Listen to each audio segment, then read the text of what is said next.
I told her they were long readings today, and she still did it, so thank you. It's a lot, and I'm not going to speak to all of it, but I wanted you to hear all of it in context, because it's just the Word of God. It speaks. It speaks on its own as well, and in us. So a few weeks ago, our church hosted a memorial service for a family in the DUMCommunity, and the family wanted the service to be filled with lots of music. And so they gave me a list of like over a dozen titles. And Linda, you've already heard this song, but they gave me a bunch of music that is not my first choice in the style of music. It kind of had more country tendencies, and I'm not a fan of that necessarily. I love all music though, but I knew that I needed to be faithful to hearing the Spirit of God in it as I was developing the order of service. And so, like, Clark came home and he asked me, "What are you listening to?" And I'm just like, yeah. So I'm listening to these for this funeral, but the interesting thing is that I am really sensing God speaking through these songs, and as I was putting the order of service together, it was just like the Spirit was leading the order of it, and I just, I loved it. And so when we did the memorial service, it just was astounding to me to see the way that God used this music that I don't generally enjoy listening to hear the Spirit of God speaking through it and comforting this family and myself as well. When Howie and I were first dating, music I think is just it's very personal because it evokes so much in us. It does get at our spirit, our soul of who we are. And so our family was big on jazz. We love jazz.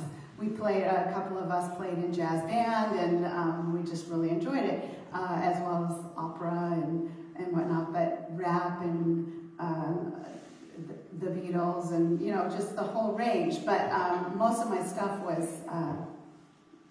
a lot of jazz. And Howie, he thought that Kenny G was jazz. And I'm like, that's a little bit more like elevator music in my mind. But he started listening to it more, and as he grew to love me, now it's actually what he chooses when he goes to study or to need to focus, and he listens to that music. Because of his love for me, he learned to also love that. The Apostle Paul told the well-established church in Ephesus, "We aren't supposed to be infants any longer, who can be tossed and blown around by every wind that comes from teaching with deceitful scheming and the tricks people play to deliberately mislead others. Instead, by speaking the truth in love, let's grow in every way into Christ."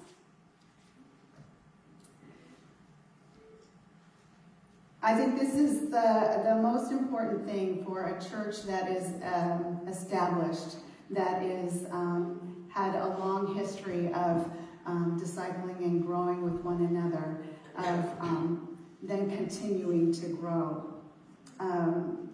One other example of seeing some of this showing love outside of what is the norm, at the spring tea, the Girl Talk, God Talk tea, a week ago, Beth invited me to her table, and she had these jars filled with different kinds of candy, chocolates, and had one set aside with junior mints in it because she knew that I was allergic to some of the other things that could have been in those.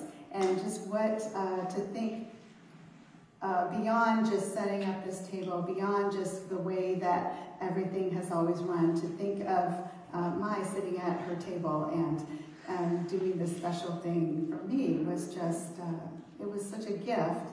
and a beautiful witness of Christ's body, of Jesus moving in our midst. When St. John of the Cross poured out his heart in his poetic work, The Dark Night of the Soul, I don't know if you've heard this, but I encourage you looking it up. But I'm sure you've heard reference to this deep darkness of grief being referred to as the dark night of the soul. He spoke about a space, a darkness so profound that all of his senses were suspended. Sight and sound, taste and touch. He couldn't even sense anything. The grief was so profound.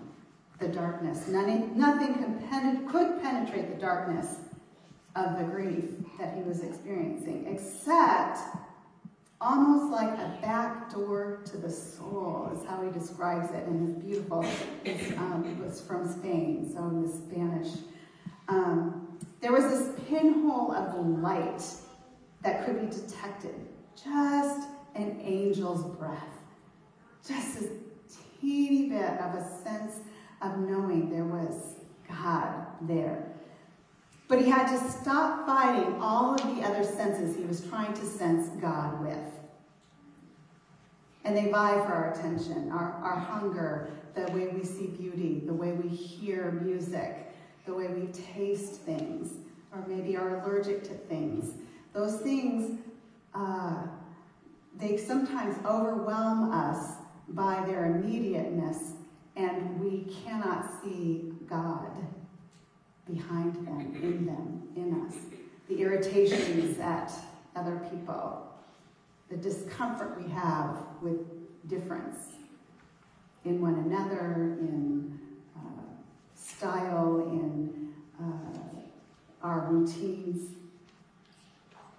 The dark night, suspending all our senses.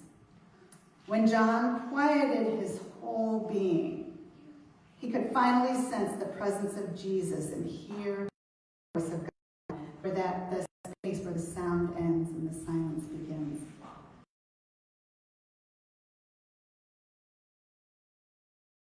Love. The Nigerian author Chimamanda Adichie did a TED Talk a few years back entitled The Danger of a Single Story. Oh, I'm going to have some pictures from there, from the tea, because it was just beautiful. Nearly 18 million people have viewed this TED Talk, so a lot of people have seen it. The simple and yet profound thesis in her talk is that we have different stories. We all have differences. Recognizing the harm in imagining that ours is the only story. We tell ourselves stories all the time, right? For some reason, we're compelled to think if someone else's perspective is different from our own, either they are wrong or I'm wrong. If I'm uncomfortable with something or someone else's perspective, then something needs to be fixed. Sometimes we feel that way, but maybe we have forgotten about growing pains. If you have teenagers, you know it very well and are reminded of it, but they're painful, they're very real, and the most effective solve is to sleep, is to rest. That's what makes the growing pains a lesson. And in this way, the Old Testament theologian Walter Brueggemann writes about keeping the Sabbath as a crucial piece of resistance.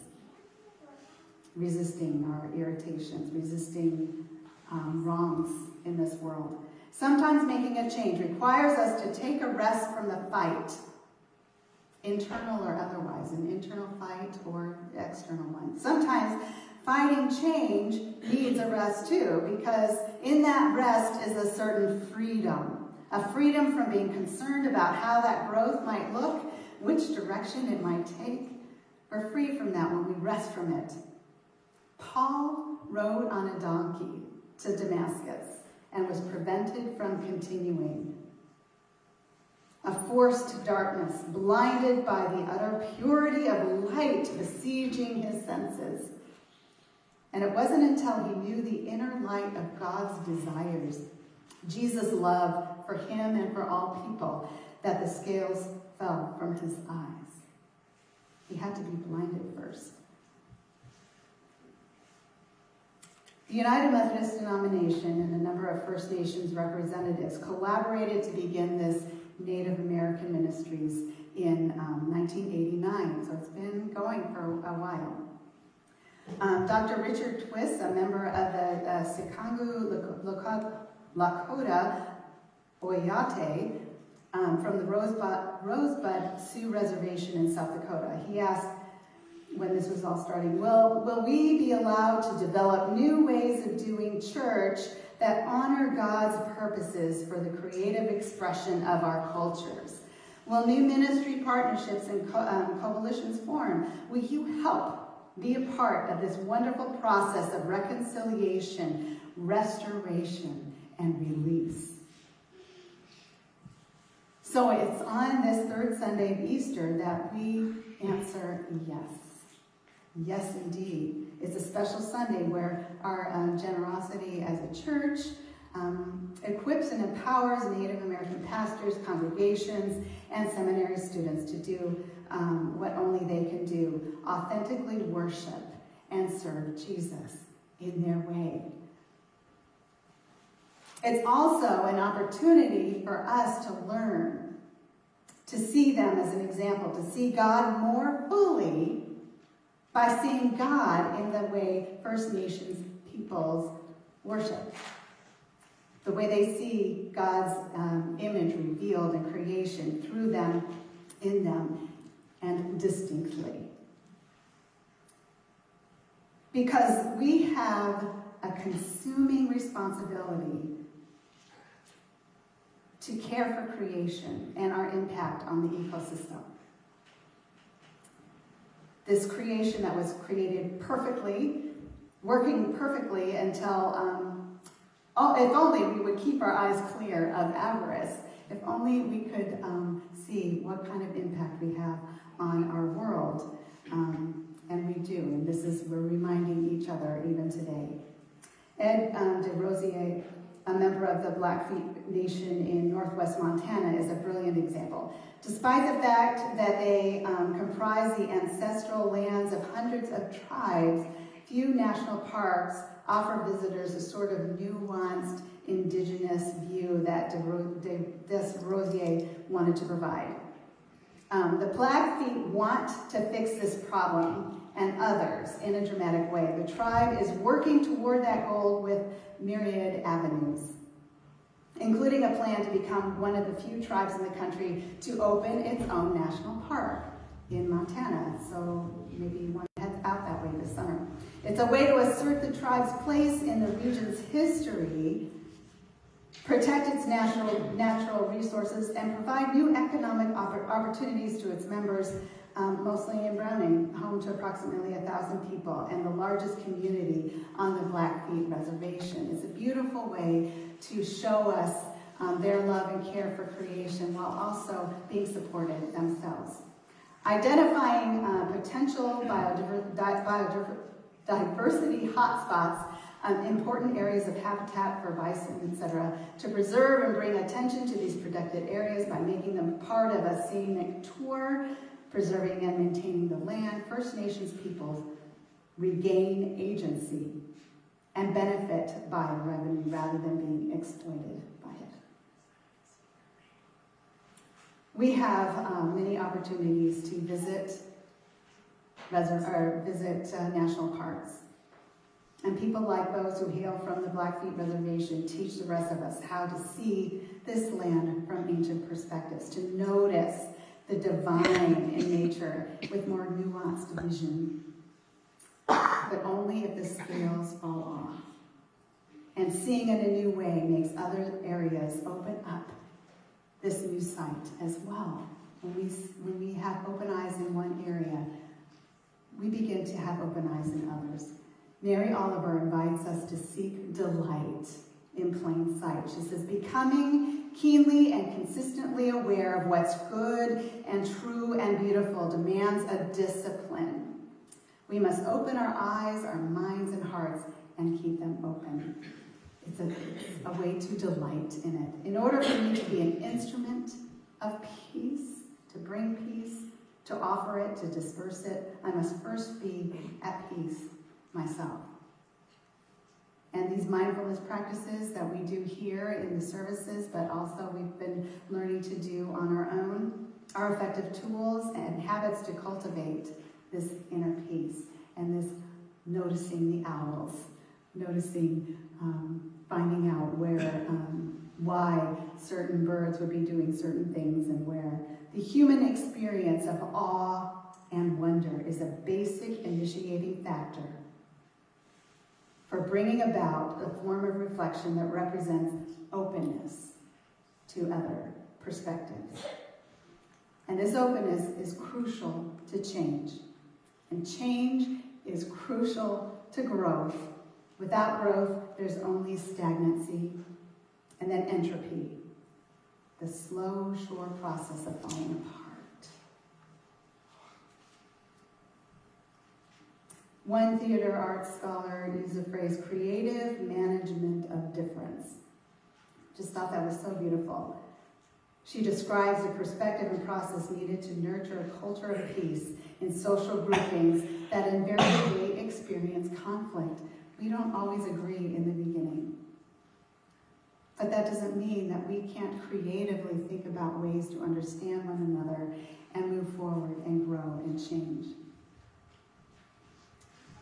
In the Jewish tradition, there's this tradition called Yetzer Hara. They use the Sabbath, the Shabbat, to address the evil or selfish inclination. Okay? So the Sunday Sabbath for us is made for exactly such a time, to just be, to let be, to abstain from work, from hurry and worry. We need these times of Sabbath to just be and to be called away from this selfish inclination, the Yetzer Hara. On Shabbat, in Jewish tradition, we receive Neshama Yetiara, an extra soul. Isn't that lovely? The word here is Neshama. It is related to the word breath, and we are mindful of our breathing when we do mindfulness exercise. And they believe it as a sense of an extra soul, this more, being filled more with God's presence, more of who we are. As we commune together, we use our senses of taste and sound in the elements and in music. Communion is a means of grace. But we can only be changed in the sacrament if we allow that grace its way with us. And even that permission itself is an act of grace. We follow in the way of Jesus to places unknown to us, as Jesus asked his disciples to follow him. They didn't know where they were going, but they knew they needed to follow Jesus. They needed to not be blinded anymore to all of the things that were right there in front of them, even the fish, because Jesus is going to provide the fish. Just follow me and feed my sheep, and I will do the rest. I will bring the resources. I will show you the way. Open your eyes to me. Open your heart to me. We follow in the way of Jesus. And it is often uncomfortable and sometimes painful in the beginning, but without it, we cannot truly live. So we live to follow. Will you live to follow Jesus with me? To follow Jesus' example, Jesus' command, the mandi, the mandate that we received on Monday, Thursday, to love God with everything and love each other with everything. Because together, when we do that, we will make beautiful music. And it might be country, and it might be jazz or hip hop, but it is beautiful. It is beautiful, and you are beautiful. Thank you.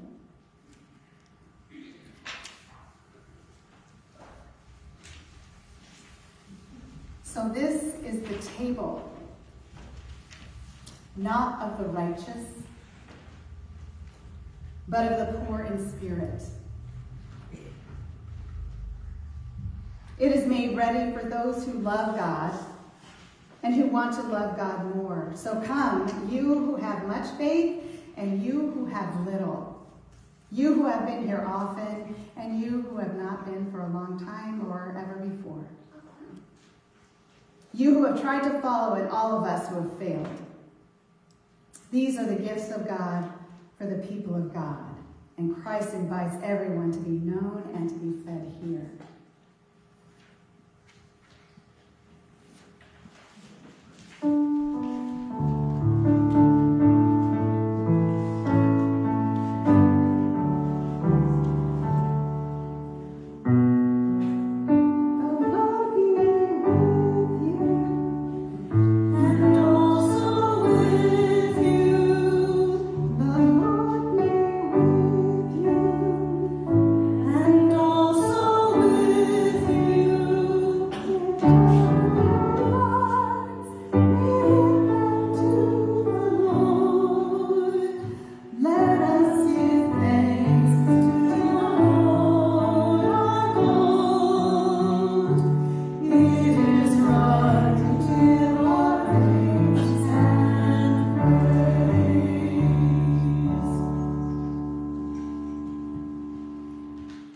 This is a joyful feast of the people of God. We come to the Lord's table as chosen people. We come in our brokenness and in our desire for life lived out of love.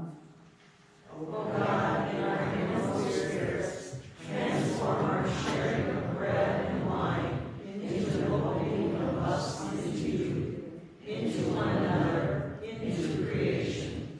Increase your life within us, so that we may more totally be the body of Christ. Friends, all persons who sincerely turn away from sin and desire to live a new life of loving and doing God's will are welcome to receive this sacrament in faith. Jesus said, I am the bread of life. She who comes to me shall never hunger. He who believes in me shall never thirst. Come, believe. On the night of his arrest, Jesus took bread, and after giving thanks to God, broke it and said, "This is my body, which is for you. Do this, remembering me." After supper, Jesus took the cup and said, "This cup is the new covenant sealed in my blood. Whenever you drink it, do this, remembering me." Pour out your Holy Spirit on us gathered here and on these gifts of bread and wine. Make them be for us the body and the blood of Christ, redeemed by his blood. By you, by your Spirit, make us one with Christ, one with each other, and one in ministry to all the world until Christ comes in final victory and we feast at his heavenly banquet. Through your Son, Jesus Christ, with the Holy Spirit in your holy church, all honor and glory is yours, Almighty Father, now and forever. Amen. Come.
for this community. Thank you that we can join in the community of your body and remember who you are and whose we are. And we pray together the prayer that you taught us. Our Father, who art in heaven, hallowed be thy name. Thy kingdom come, thy will be done, on earth as it is in heaven. Give us this day our daily bread, and forgive us our trespasses, as we forgive those who trespass against us. And lead us not into temptation, but deliver us from evil. For thine is the kingdom, and the power, and the glory forever. Amen.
Holy One, you have given us fish and bread for a lifetime. We share out of our abundance that through our gifts, your loving will may be done. Lord, accept these offerings given with joy as a mark of our praise, that we may be used in service to Christ and that they would too. Thanks be to God. Holy One, you have given us fish and bread for a lifetime. We share out of our abundance, that through our gifts, your loving will may be done.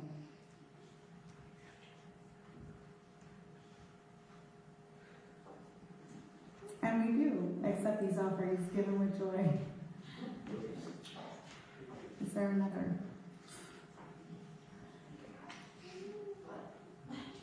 Huh. So sorry.